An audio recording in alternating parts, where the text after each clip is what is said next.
প্রিয় শিক্ষার্থীরা, আজকে আমরা তোমাদের বইয়ের 3.4-এর 1 নম্বর সমাধান দেখব। তো এর আগে আমি তোমাদের বইয়ের এই 3.4 অনুশীলনীর বেসিক নিয়ে আলোচনা করেছি। তোমরা অবশ্যই বেসিক ভিডিওটি দেখে আসবা, কারণ বেসিক ভিডিওটি দেখলে তোমরা খুব সহজেই এই প্রশ্নের সমাধানটি বুঝতে পারবা। তো বেসিক ভিডিওটি দেখতে হলে অবশ্যই আমার ভিডিওর প্রথম কমেন্ট বক্স থেকে দেখে নিতে পারবে এবং ভিডিও দেওয়া আই বাটনে ক্লিক করেও দেখে নিতে পারবে। তাহলে চলো আমরা শুরু করি। তো সর্বপ্রথম আমরা কি করব, ধরি লিখে এফ অফ এ নামে একটা ফাংশন নিব। তো এখানে আমরা এফ অফ এ নিয়েছি। তো প্রশ্নে তোমাদের যেই চলকটি থাকবে তোমরা সেটাই নিবা। এখানে যদি এক্স থাকে এক্স নিবা, ওয়াই থাকলে ওয়াই নিবা। যেহেতু আমাদের এখানে এ আছে, আমরা এ নিয়েছি। তো এফ অফ এ দিয়ে প্রশ্ন যেটি ছিল হুবহু সেটি লিখে নিবা। লিখে নেওয়ার পর তো আমরা এখানে খুব সহজ কিছু টেকনিক অ্যাপ্লাই করে আমরা এটাকে সমাধান করার চেষ্টা করব।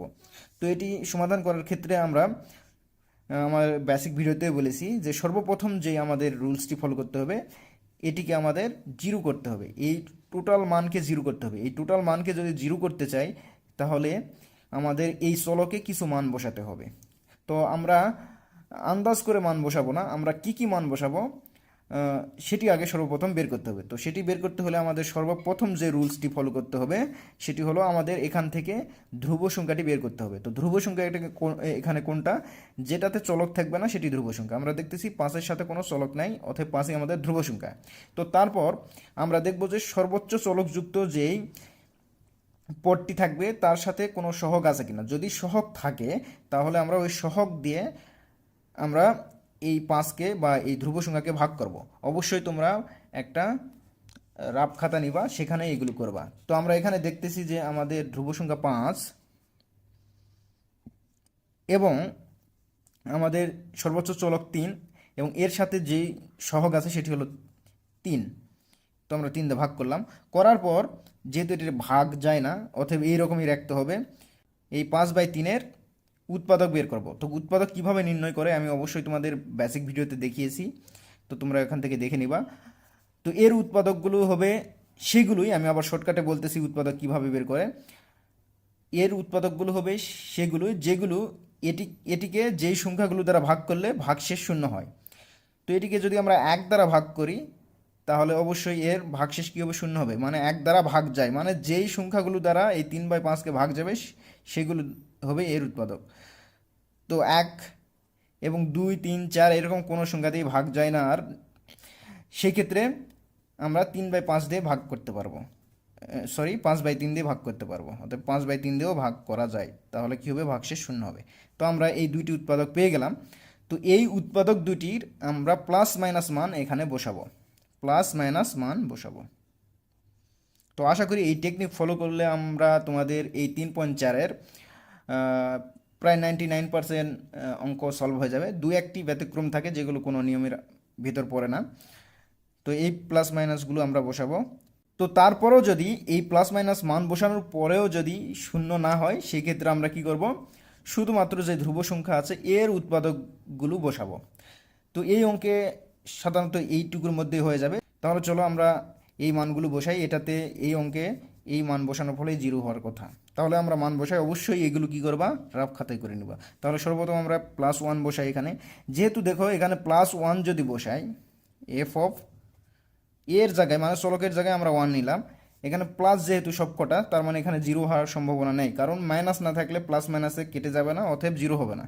তারপরে আমি বসাচ্ছি এর জায়গায় 1, উপরে কিউব ছিল, +2 ইন্টু এ, এর জায়গায় 1 +5। যদি একের উপর যতই পাওয়ার থাকুক না কেন একের মান একই হয়, অতএব একের সাথে 3 গুণ করলে 3ই হয়, +2-এর সাথে 1 গুণ করলে 2 হয়, +5। তার মানে এটাতে জিরো হওয়ার সম্ভাবনা নাই, অতএব আমরা এর পরের মান বসাবো। পরের মান কি, -1 বসাই, অতএব এফ অফ -1 বসাবো। তো -1 বসাইলে দেখো, বসাও এখানে মান -1, তাহলে 3 এর জায়গায় -1, তারপর কিউব, +2 ইন্টু -1 +5। তো এখন যদি আমরা কিউব করি, যদি বিজোড় পাওয়ার থাকে তাহলে যে চিহ্ন থাকে সেটাই থাকে, আর জোড় পাওয়ার হলে প্লাস থাকলেও প্লাস, মাইনাস থাকলেও প্লাস হয়ে যায়। যেহেতু এখানে বিজোড়, তার মানে এখানে মাইনাস আছে, মাইনাসই থাকবে। তার মানে 3-এর সাথে -1 গুণ হলে 3, -3। আর এখানে দেখো -1-এর সাথে +2 গুণ হলে -2 হয়ে যায়, প্লাস মাইনাসে মাইনাস, +5। তো এই দুটিকে যদি আমরা যোগ করি কত হবে -5 আর এটি +5, অতএব প্লাস মাইনাস এটা কী হবে, 0 হয়ে যাবে। অতএব আমরা অলরেডি পেয়ে গেছি। তো যেই মানটি সর্বপ্রথম বসানোর ফলে 0 হবে সেই মানটি আমাদের দরকার। তাহলে চলো এখন আমরা রাফ খাতা ছেড়ে মূল অঙ্কে যাই। তো এখন অতএব দিয়ে এখানে লেখো যে f(-1) = 3। ওখানে রাফ খাতায় যেই সমাধানটি করলাম এটি এখানে করে নিচ্ছি আবার। তো অনেকে তোমরা বলো যে রাফ খাতায় এগুলো মান, এটা না হয় একটা দুইটা মান বসানোর ফলেই চলে আসছে, তো যেখানে অনেকগুলো মান বসাতে হয় সেই ক্ষেত্রে অনেক সময় লাগে। তো এটা আসলে বেশি সময় লাগবে না, তোমরা বারবার প্র্যাকটিস করলে দেখবা যে খুব সহজেই তোমরা রাফ খাতায় 2-1 মিনিটের মধ্যে মান বের করে ফেলতে পারবা। তো এখন আমরা আবার রাফ খাতায় চলে আসলাম। এখানে আমরা কি করছিলাম যে এর জায়গায় আমরা কি বসাইছিলাম, a = বসাইছিলাম -1, বা আমরা লিখতে পারি যে -1কে এই পাশে নিয়ে আসো, তাহলে কত হবে, +1 = 0। অথবা আমরা একটা উৎপাদক পেয়ে গেছি। তো আমরা বেসিক ভিডিওতে দেখেছিলাম যে ভাগশেষ উপপাদ্যের সাহায্যে, যেহেতু তোমাদের এখানে উৎপাদক করতে বলছে, এই অধ্যায়ই হলো ভাগশেষ উপপাদ্যের সাহায্যে উৎপাদক নির্ণয় করা। অতএব ভাগশেষ উপপাদ্যের একটা সূত্র আছে যেটি আমি তোমাদের এর আগের বেসিক ভিডিওতে দেখাইছিলাম। অতএব সুতরাং তো a+1 f(a) এর একটি উৎপাদক। তো ভাগশেষ উপপাদ্যের সাহায্যে আমরা কি জানি, যদি আমরা কোনো রাশিকে কোনো কিছু দ্বারা ভাগ করি এবং এর ভাগফল যদি 0 হয় তাহলে সেটি ওই রাশির একটি উৎপাদক হবে। যেহেতু এই মানটি বসানোর পর 0 হয়েছে, অতএব a+1 f(a) এর একটি উৎপাদক। তো এখন যে অঙ্কটি ছিল সেটি লিখে নাও, আমাদের অঙ্কে দেওয়া ছিল এটি লিখে নাও। তো তার পরের লাইনে আমরা একটা শর্টকাটে প্রসেস ফলো করব। তো তোমরা সেভাবেই করো যে একটা লাইন ফাঁকা রেখে আর একটা লাইন আমরা লিখব। তো এই ক্ষেত্রে আমরা দেখো এখানে এই জিনিসটা আমরা এখানে সর্বোচ্চ পাওয়ার কত, 3, তো 3 বার লিখে নেব। তো লেখার পর আমরা এখানে এমন একটা সংখ্যা বসাবো যেই সংখ্যার সাথে এই a গুণ করলে 3a³ হয়। তো দেখো এর সাথে যদি আমরা 3a² গুণ করি তাহলে কিন্তু 3a³ হবে। এখন এই গুণফলগুলো আমরা এই দ্বিতীয় লাইনে লিখব। তো 3a² সাথে a গুণ করলে 3a³, এই 3a² সাথে +1 গুণ করলে +3a²। তো এখন দেখো আমাদের এই লাইনের সাথে অবশ্যই এই লাইনের যোগ বিয়োগ করে মিলতে হবে। তো আমরা দেখতেছি উপরে a² এর কোনো পদ নাই, অতএব এই জিনিসটা আমাদের কি করতে হবে, মাইনাস করে দিতে হবে। তাহলে আমরা -3a² দিলাম। দেওয়ার পর আমরা এখন এই লাইনে আসব। তো এখানে দেখো এই 3a² পেতে হলে এর সাথে কি গুণ করতে হবে, -3a যদি এর সাথে গুণ করি তাহলে -3a² হয়। এখন -3 এর সাথে যদি আমরা +1 গুণ করি তাহলে কত হবে, -3a। কিন্তু এখন দেখো উপরের সাথে এখন যদি মিলাই সেক্ষেত্রে এখানে +2a আছে, কিন্তু আমরা এখানে নিয়েছি কত, -3a। তো এখন আমাদের যদি এখানে আমরা +2a বানাতে চাই, মানে 2a যদি বানাতে চাই, সেক্ষেত্রে আমাদের কি নিতে হবে, +5a। তাহলে আমরা 5 থেকে যদি 3a বাদ দেই তাহলে আমরা আবার সেই 2a পেয়ে যাব। অতএব এখন এই 5a যদি আমরা মিলাতে চাই, তো এর সাথে কি গুণ করলে এই 5a হবে, +5 গুণ করলে। তো এই 5 এর সাথে যদি আমরা a গুণ করি 5a, এই 5 এর সাথে যদি 1 গুণ করি তাহলে 5। অতএব এখন দেখো এটা যদি আমরা যোগ বিয়োগ করি অবশ্যই এটা মিলে যাবে।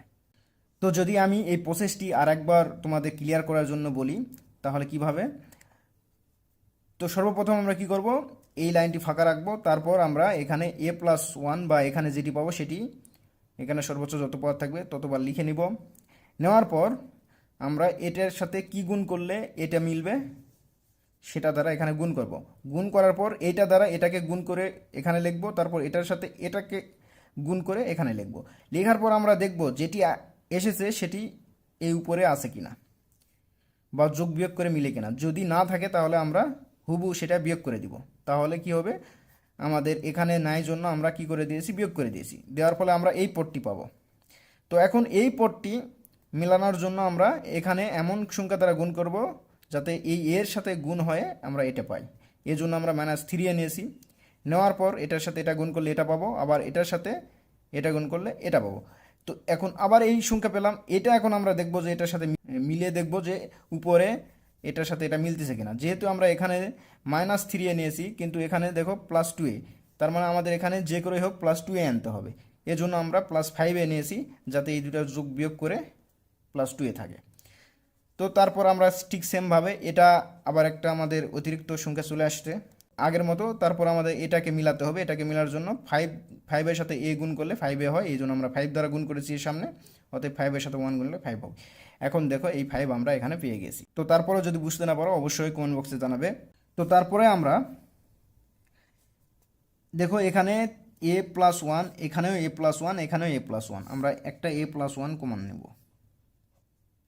নেওয়ার পর এখানে দেখো কত আছে, 3a²।